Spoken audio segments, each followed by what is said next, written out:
Welcome to Impact, bringing you global developments likely to affect Sri Lanka. This week we cover: Paris Club proposes 10-year moratorium for Sri Lanka's debt.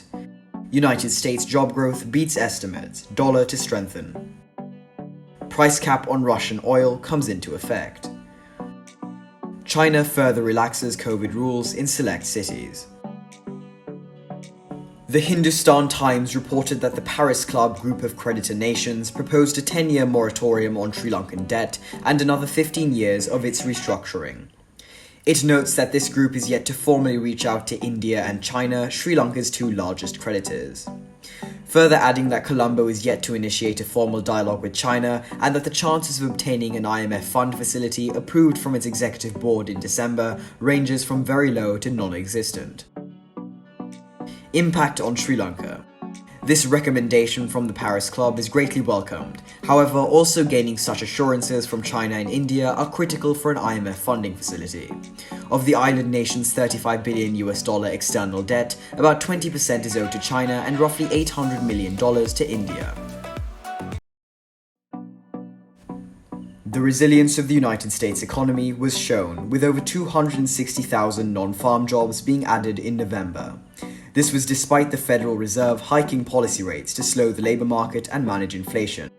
Such activity may result in aggressive action by the Fed, namely in keeping rates high or increasing them. Impact on Sri Lanka. A rate hike strengthens the US dollar. While this benefits Sri Lanka's exports, as an import-dependent country, it would exacerbate the current BOP crisis. Also, the higher rate that US Treasuries now offer will see further capital outflows from emerging markets, such as Sri Lanka. From Monday, the G7 implemented a $60 price cap on Russian seaborne oil. This is in place for such oil being shipped to third-party countries using G7 and EU tankers, insurance companies, and credit institutions. Russia countered by saying that it is working on mechanisms to prohibit the use of a price cap because such interference could further destabilize the market. Impact on Sri Lanka. In the recent past, Sri Lanka has attempted to purchase oil from Russia, but challenges in making such payments to suppliers meant it has had limited success.